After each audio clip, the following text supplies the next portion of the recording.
Being a pioneer is a lonely endeavor, and that holds true for personal development. Whether you're into psychology, personal finances, thinking about relationships, setting goals, you will often feel that you carry a dark secret. And you do carry a dark secret.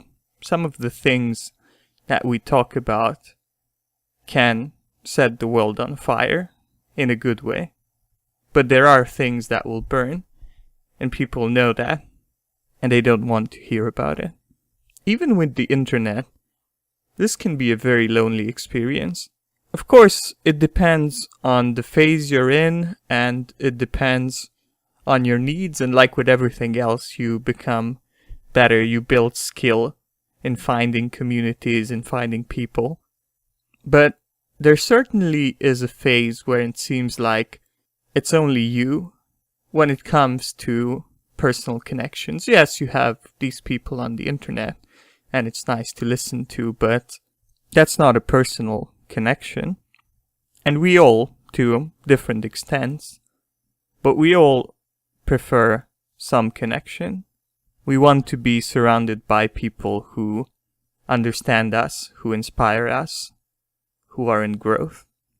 So how do you surround yourself with growth-oriented people? That's the question. Hello and welcome to Valiant Growth, the podcast that empowers you to earn self-esteem, build amazing relationships, and achieve freedom through radical personal development.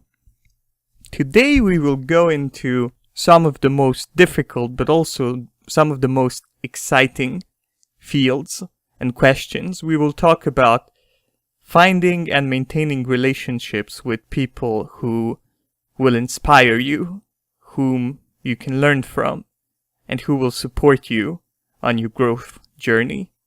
And these are different functions, often requiring different people. When it comes to relationships, I operate from a framework, a set of core principles, which you can find at valiantgrowth.com/archive. The series goes from episode 16 to episode 20. And the two most important ones are, in the context of this discussion, number 16, that relationships are voluntary or ought to be voluntary, and episode number 19, that relationships are a trade. Basically, what these principles tell us is that force has no place in relationship, and also fraud has no place in relationships. If the bond between you and someone else is duty or pity, and I'm talking adult to adult relationships here, there is not a win-win trade going on. Someone is deceiving the other party, or themselves, or both. The highest quality relationships are trade-based, and that might sound all sorts of uncool, but fundamentally, trade is great. Trade is win-win. And trade means that nobody is shortchanged in the relationship. Trade means that it can be sustainable. Trade means that everybody wins. And I have no doubt in my mind that through the application of these two principles, through thinking about them and acting based upon them, the best relationships can be built. They are the foundation of all great human interaction. And thus, they are necessary for finding and keeping growth-oriented people in your life. So how can this be applied into practice?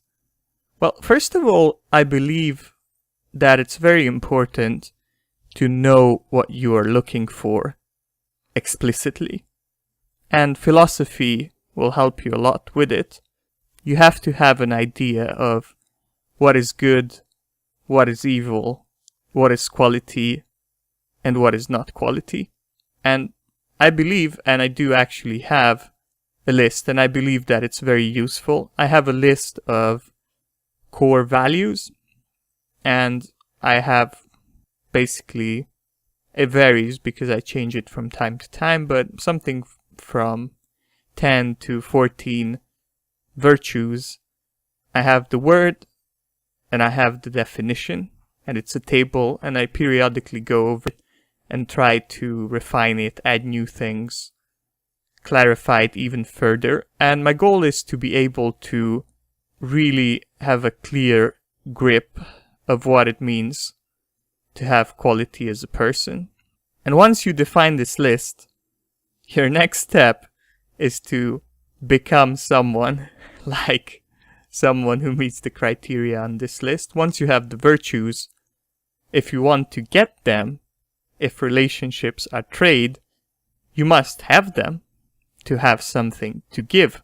And there may be variations, and you may be better in some areas and others in others, and that's often the basis of trade. But you must have a good all-round offering. So I believe that the first step or the second step after you've defined virtues is to do your best to improve and grow and achieve them, and you're on the right track listening to this podcast.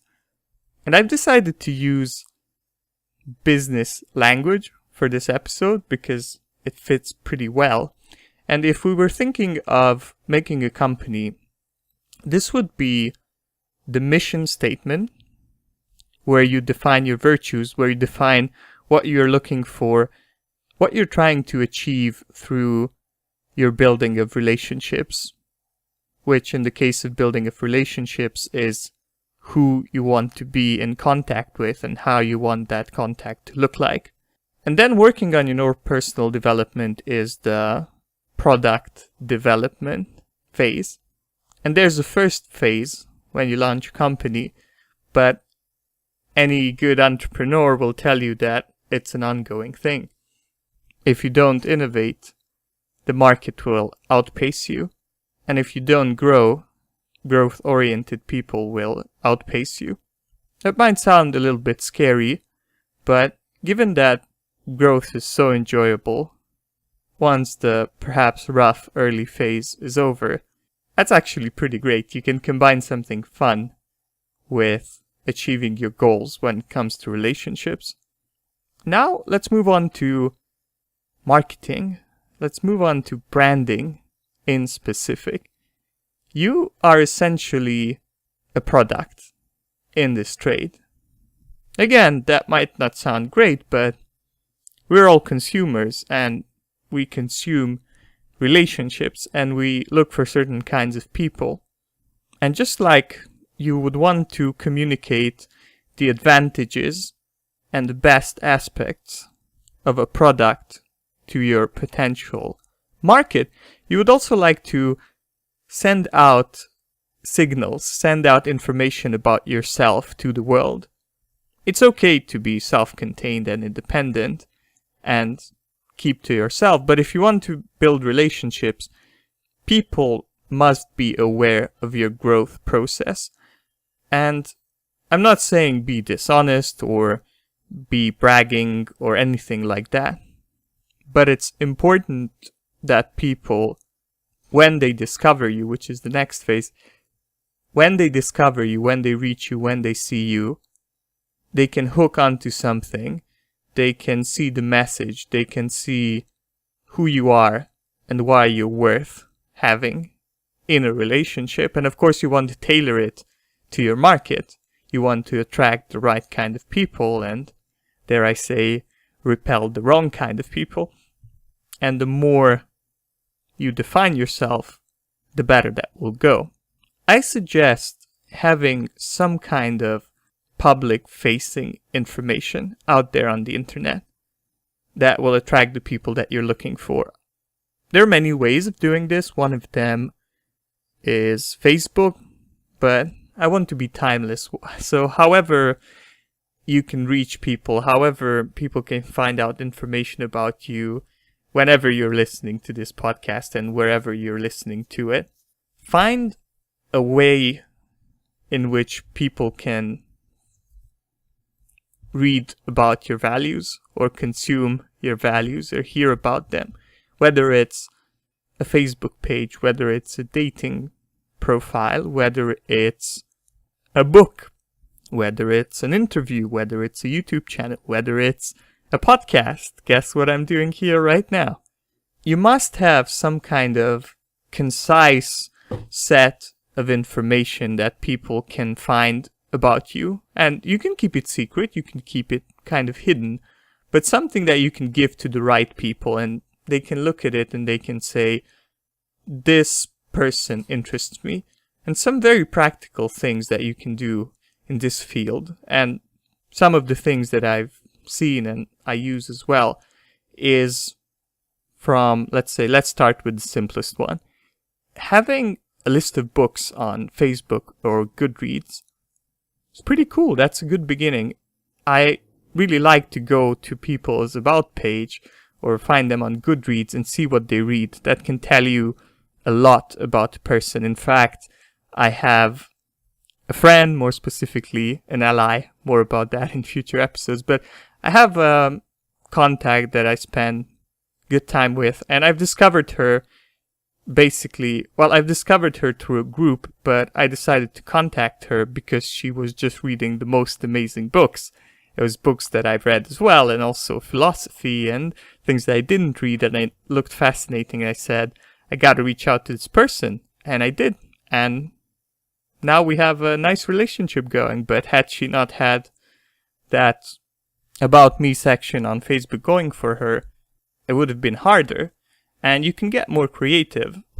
It's nice to have something that you've created out there in the world, something that people can look at. So maybe you should keep a blog, and you don't even have to be super active or anything like that.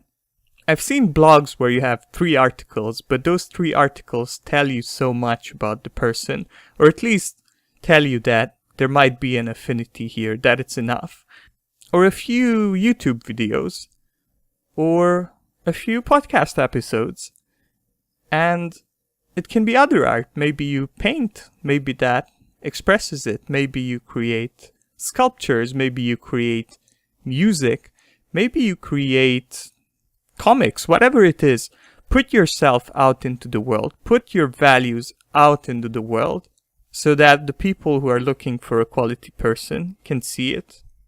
And my pro tip would be to have a sophisticated public voice. And by that I mean have something where you really put yourself into it. Like I said, something creative. Because it's one thing to see what you like, and that's a good beginning. But when you actually not just gather other names and titles and movies and things like that, but you actually put something out to the world, that can really mean a lot. That can really be a mirror into your soul to some extent. I see this on dating websites all the time. Well, people put these exhaustive lists of, oh, this is the books that I like, and these are the movies that I like, and these are the TV shows that I like. But then in the places where they should actually write something about themselves and who they are, what they believe in, what gets them up in the morning, they just rush it. And then you have these 1,000 movies that I like, and what a waste. What a waste, because yeah, I like The Life of Brian, and you like it too, that's great. Maybe that means you're intelligent, but it says very little. So try to have something creative, something sophisticated, something where you talk about meaningful things, another very important thing. So again, it's nice to know what type of phone you like, or what team you cheer for, or where you grew up, but it's even more interesting and even more valuable if you talk about core things, meaningful things. Of course, you have to protect your privacy, but still you can make a statement about, this is who I am and this is what I believe in, and I put this out here even if it's a little bit vulnerable, because I believe in it. That will go a long way for you. And I would say dare to be radical. We live a short life, or a long one, but it ends. It ends eventually, and the time is running out. And why surround yourself with people who you don't agree with just because you don't really embrace who you are? I say be respectful of what you feel, but experiment with embracing publicly who you are. Be a little radical, because who knows? There could be all sorts of people who are just like you around the corner, but if you all hide behind public masks of, oh, I'm just like everybody else with a little quirks, but there's not much going on. Well, if everybody hides behind these masks, you will never find one another, so be bold. This is an age where you can be bold. This is an age where you will not be executed. I think if you're listening to this podcast, you will not be executed. You will not be imprisoned for ideas. There's some caveats there, but generally you can be brave, and you will get away with it, and you will be rewarded with it because you will attract the right kind of people. So my pro tip is go for it. Another element of branding, and perhaps the most important one, is your current company. People will absolutely look at who you surround yourself with right now, and they will absolutely make a judgment based on that, because if they're not good people, it either means that you are not a good person, or you don't have the backbone or the sophistication to find good people.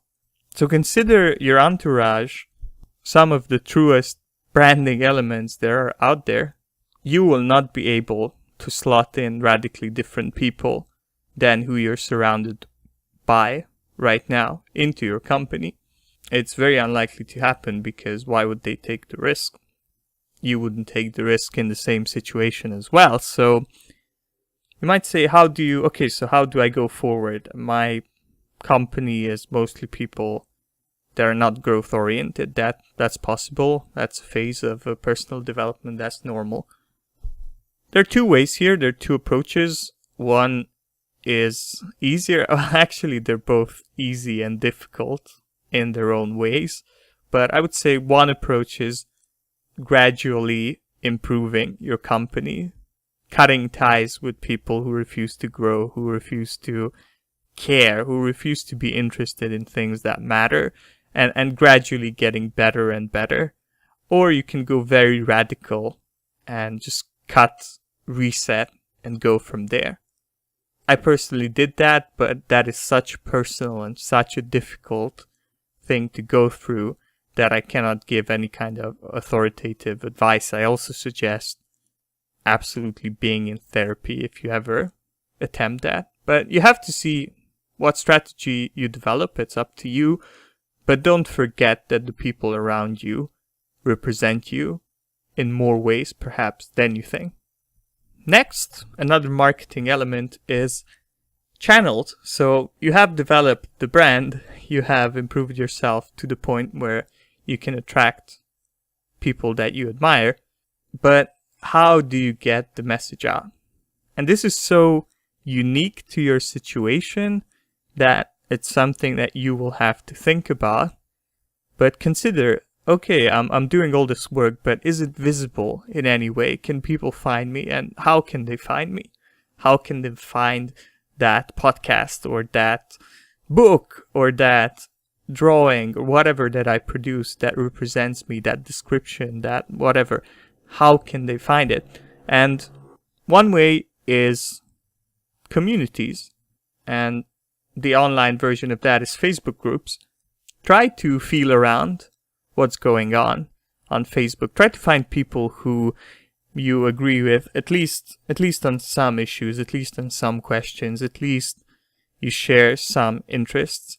And this can be very tempting and perhaps very misleading, a little bit heartbreaking. But so I'll try to save you the heartache here. There is no magic group. There is no group where you completely align. There's no group where you share the same interests with everybody. Unfortunately, there's no group where everybody is really nice or really in growth. There are ways of moderation, but it rarely happens. So what you're looking for is putting the message out there and hopefully attracting the right people. And that's where how you brand yourself, how you put that message through is really important. The more specific you make it, the more you will be able to find those people. So find the groups, there are many approaches, but you can go from any angle.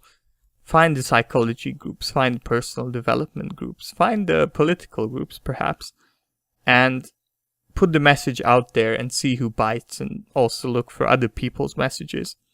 And you will be disappointed from time to time, I believe. At least it happened to me where I thought, yes, this is it. This is the tribe. I don't have to go through all the grueling work of building this up myself, because look, here are the people and they're great and they're rational.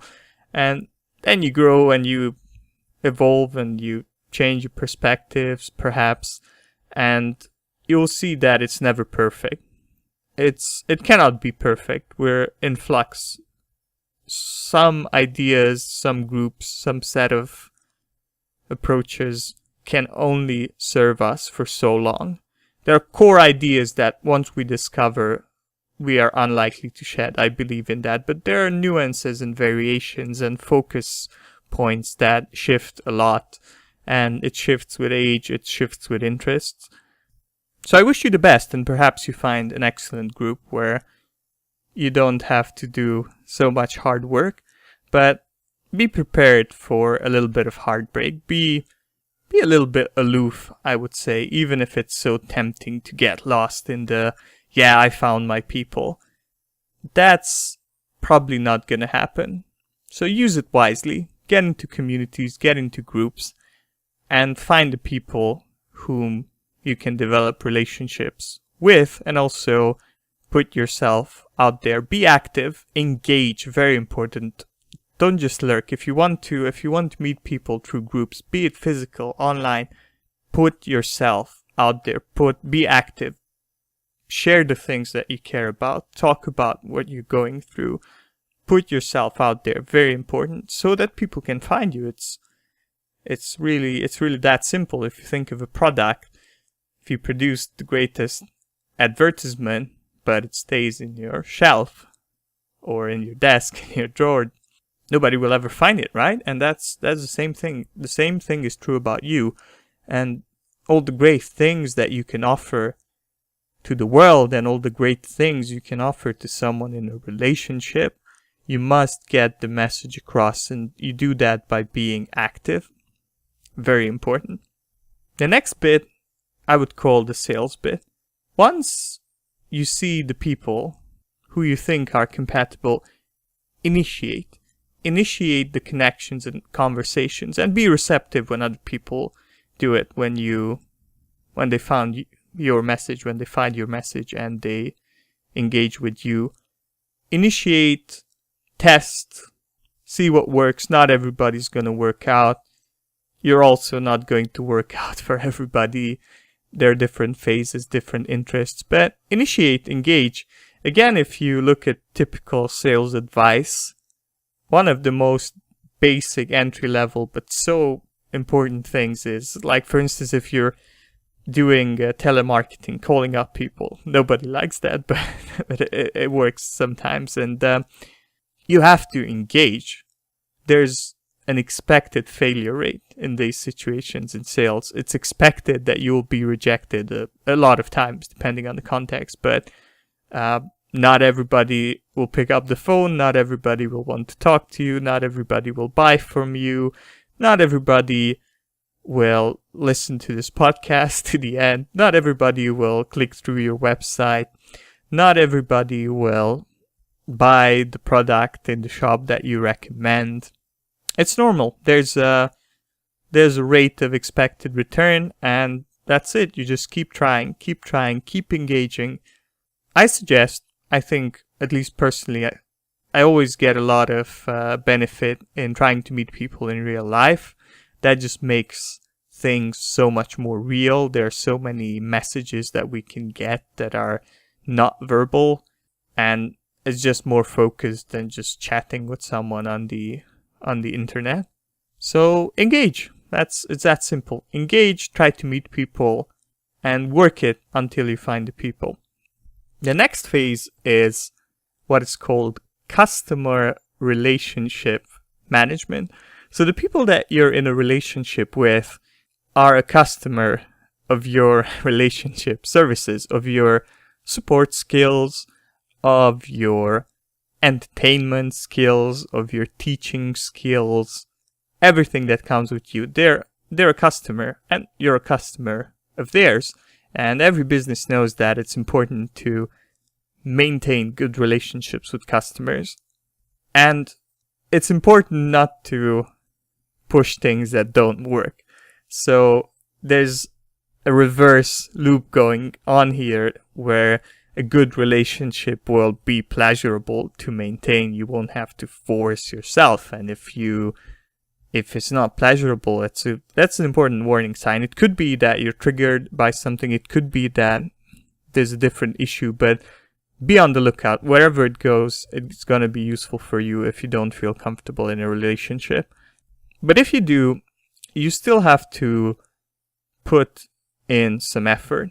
You still have to build some kind of system. And it might seem strange to you to build a system of maintaining a relationship with someone, but businesses do it, and you might want to do it. And this really depends on your personality and the personality of the person being involved, but it can go from just keeping it in your mind and kind of reaching out every now and then, especially if it's a mainly online thing.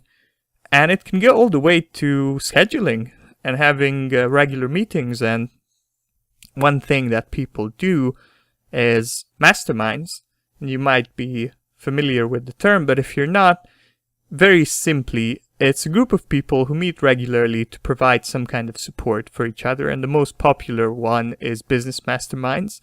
And it's very set. It's very, very formal. There's a real system behind it. And it doesn't have to be very formal, but it is a little bit formal at least. And it's, hey, we're gonna meet Wednesday at 5 p.m. every week, and it's top priority, and we commit to being there.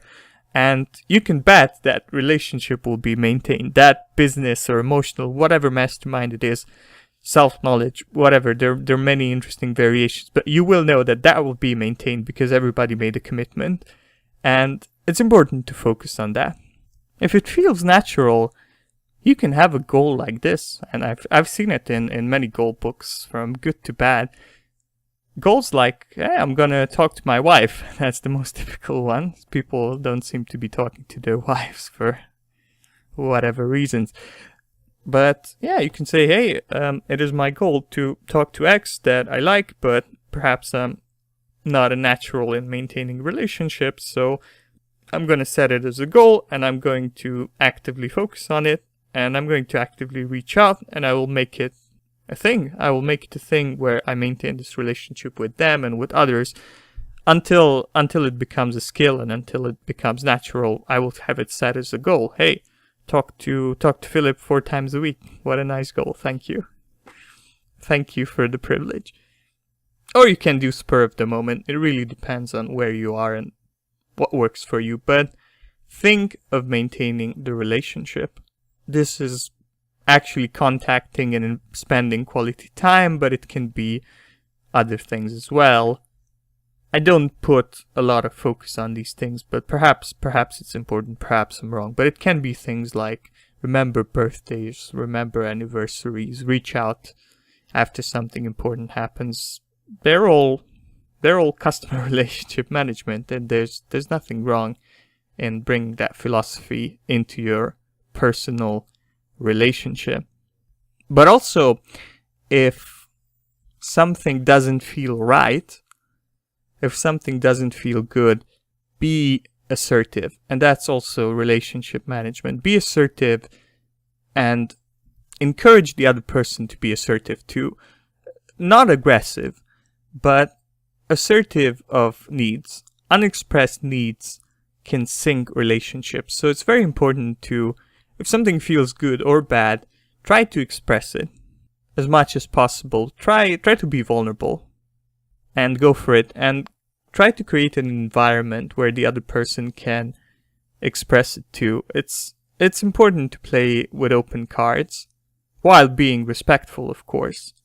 One of the tips that my therapist had for me, and something that worked for her, is when she has a reaction that's really unusual, really strong, she doesn't go straight with it to the person. Hey, this is what I feel. It's overwhelming. What do I do? What do you feel? What should we do? What's going on? That might not be the right way of doing it, but whenever you feel something, make a note, explore it in therapy, whatever works for you. But at one point, bring it up and discuss it. And that's very important to maintain a relationship. You have the same in business. People who are not assertive, I've seen it. I've seen this in business, and it's ugly because you have on the one side someone who doesn't know that he's causing a problem, but pushing for more. Does he know it? Does he not know it? Is he fair? Is he unfair? Is this still within the contract or not? And then on the other side, you have this person who cedes territory, but then will sabotage them by whether consciously or unconsciously, usually unconsciously, by giving out bad work and not meeting the deadlines. And there's resentment of, wow, this guy is not keeping his word, and he's really stretching his contract. And on the other side, there's this other resentment where, oh, this guy is sabotaging me. And it's all because needs are not expressed, terms are not renegotiated. Terms have to be renegotiated all the time. Things change, and the same applies for relationships. It's scary, it takes courage, and it takes the right person, but foster a relationship where you can be assertive, and when something feels wrong, be able to say it. Don't let it fester. Don't let it build up in your mind. And I think these steps and these principles, it just work. They work for friends. They work for close friends. They work for what I call allies, which are not so close friends. And I'll talk about this in the future. They work for romantic partners. They work for business partners. Whatever relationship we're talking about here, they work. And if you want to have quality relationships with growth-oriented people, then you must master all of these steps. It just takes practice, but you must master them. You must learn them, and you must practice them. And let me quickly go over it for you as a recap. So, know what your values are, know what a quality person is, know what quality is, and then strive to become that person. This is the mission statement and the product development phase. Next, send out the signals. Well, have the signals to send out. Have a public face that will attract the people you are looking for. This is branding. Next, build channels. Find the ways in which you can reach people with your message. Make sure that it gets to people. Make sure that it's not sitting in your drawer. The next phase is the sales phase. Engage with people. It's not gonna work all the time. Just go for numbers, or go for no, as a book says. It's a nice sales book. Go for no's. Go for just getting some kind of a reply, some kind of a response, some kind of an interaction, and you'll eventually build the good ones. And finally, maintain the relationship. Maintain it by introducing regularity. Maintain it by introducing depth. Maintain it by being assertive and fostering an environment where the other person feels encouraged to be assertive themselves. And you can go put all of this into practice by finding the Valiant community on Facebook, the community page for the listeners of the Valiant Growth show, for people who seek to earn self-esteem, build amazing relationships, and achieve freedom. Now, there are many groups on Facebook, and you're probably part of many groups on Facebook, and you're probably inactive on 99% of them. And I don't hold this against you because it's the exact same thing that I do. So you might say, hey, I mean, this is okay. There's another group. It's Valiant Community. It's on Facebook. But I can join. But why should I join? Why should I add another group to the list? Why should I be active in this community? Why should I put the effort in? Yeah, it's one thing to join, but why should I engage? Well, I hope that having listened to this podcast, the answer comes naturally to those questions. But let me go through them. First of all, this is a channel. This is a channel that you can use, and this is a very niche channel, a highly valued one by marketers. It would be, at least, because only people who are interested in growth listen to Valiant Growth, and you'll probably share quite a number of common traits, and it might not be the magic group, but you'll find good people there, and you can use it to put yourself out there. That's why you should be active, because you want people to see you, and you can do this in the Valiant community. Another reason why is maybe you can meet nearby people. It's a small community at this point, but it's going to grow, and we have an introduction post right at the beginning, and who knows, maybe there's a listener around you who has the courage to talk about these things, and who has the passion and the drive to improve and grow and earn self-esteem and all of those things. And wouldn't it be cool to meet that person who's around you? So come here and tell us where you are and find other people around you. Another reason I wish to make this into a hub for great resources. So if you're listening to Valiant Growth, you're probably already subscribed somewhere. You either have the Valiant Growth app on iTunes or Google Play. Actually, you have it from the App Store, or you're listening on iTunes, or maybe you're following the Facebook page at facebook.com/valiantgrowth. So you're getting the notifications already. But what you're not getting is a whole host of additional resources. I find all sorts of cool stuff every day, and I love to share it. I'm going to share it in this group.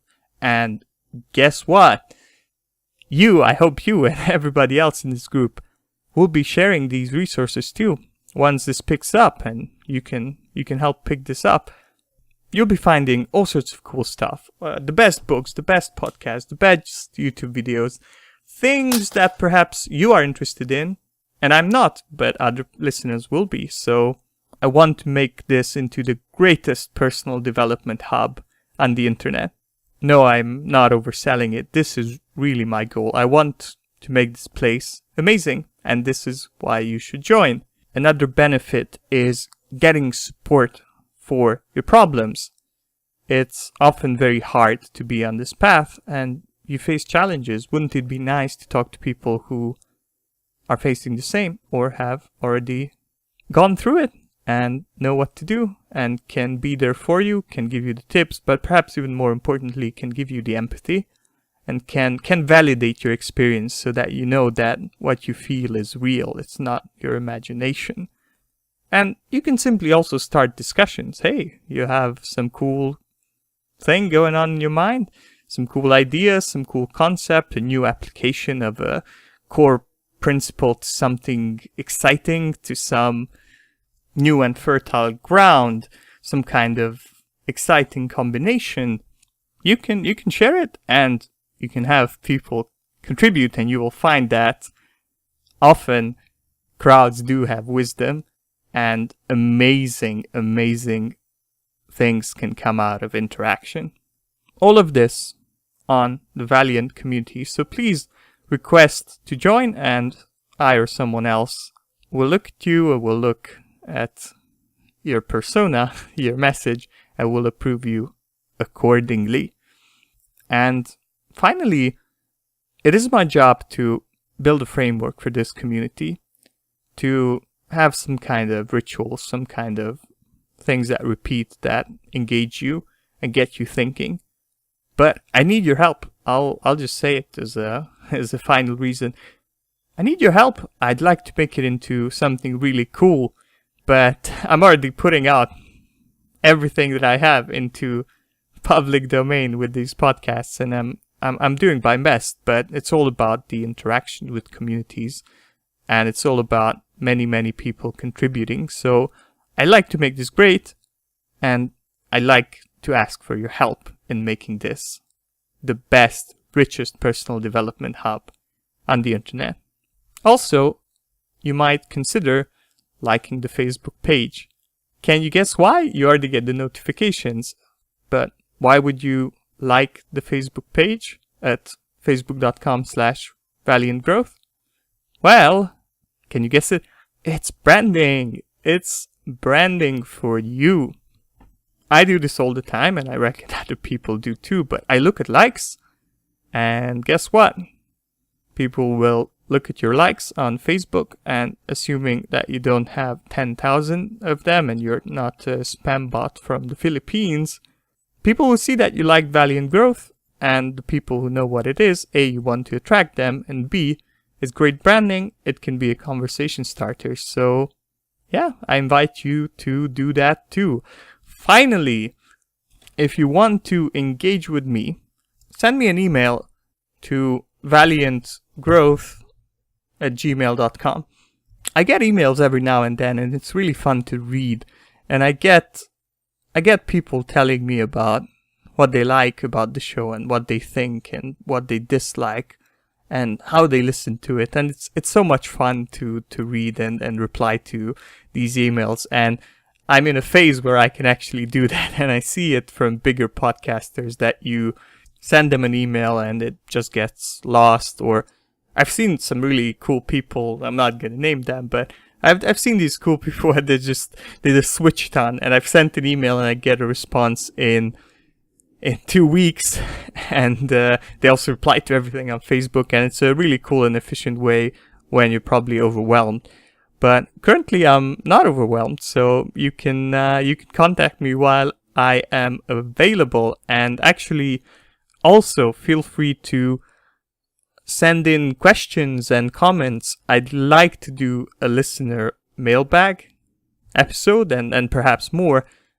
I think it's really cool. I think the community aspect is really nice. So if you have thoughts, if you have ideas, if you have questions, perhaps I can help you apply some of these principles. Perhaps you have a great idea on how to expand them.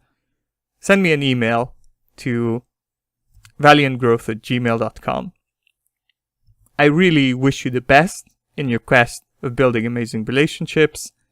I myself have had a lot of success with it, and I'm not in a place where I can say, yeah, I'm fully satisfied, but oh my god, just the level of quality has shifted dramatically, and the people that I have around me, I just love them. They're really great, and I don't mean this in the trivial kind of, ooh, yeah, I love my friends. No, I really do. It's a love born out of admiration.